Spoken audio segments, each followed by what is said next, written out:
নাম দিনারাম ত্রিপুরা দলপতি এডিসি ভিলেজের আমাদের ত্রিপুরামথার কমিটি মনিটরি কমিটি মেম্বার আমার দলপতি এডিসি ভিলেজের নবীন মোহন ত্রিপুরা চেয়ারম্যান বর্তমানে এরপরে ভাইস চেয়ারম্যান চন্দ্রপুরা ত্রিপুরা।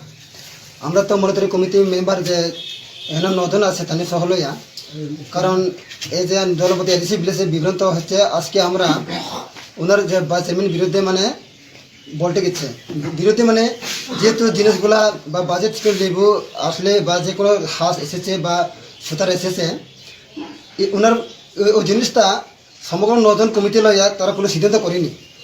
সে অভিযোগে আমরা আজকে সিদ্ধান্ত নেওয়ার জন্য পার্টি অফিসে যেহেতু আমরা কমপ্লেনের মাধ্যমে বা খবর দিয়েছে প্রেসিডেন্ট বা সেক্রেটারির নাম সরজিৎ ত্রিপুরা, তার কাছে আমরা মানে আলোচনা করার জন্য গেছি।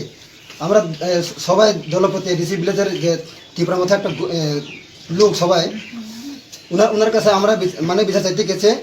আমরা এভাবে হলে তো আমরা জনগণ কেমনে বাঁচাতে পারবে বা আমার পঞ্চায়েত কেমনে রক্ষা করতে পারবে। আমি ওনার সাথে আমরা সবাই কোনো কিছু কাজ করতে পারবে না, পরে ওনাকে বাতিল করতে হবে, সেই জন্য আমরা চাইছি। চেয়ারম্যান চন্দ্রকান্ত ত্রিপুরা আমার ডাইরেক্ট ধমকি দিছে আমার বলে মাইরা লাগবো। এটা হয়েছে ওই তো যেমন হে পাইছে হে খাইয়ালাই না মানুষ দিয়ালাই আমরা কেউ জানি না, আমরা যারা মেম্বার আছে এটা আমরা জানি না। তো আমরা গেছি, আমার এই জনসাধারণ লই আছে এরা।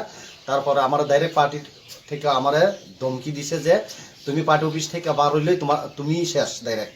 তো আমি ত্রিপুরামথা কইরাছে এরা কি আমি পাপ করলাম, এই জিনিসটা আমি চাই মানে এই জনসাধারণ দ্বারে আবার আমার পার্টি মেম্বার এবং বড় বড় নেতার দ্বারা আমি মহারাজার কাছেও আমি এটা মানে এই সিদ্ধান্ত আমি ত্রিপুরামথা করে সেটা কি আমি কি না বাঁচলে আমি কি উপায়, আমার এই উপায় মূল্যটা আমার একটু আমি চাই আর একদরে আমার কথা।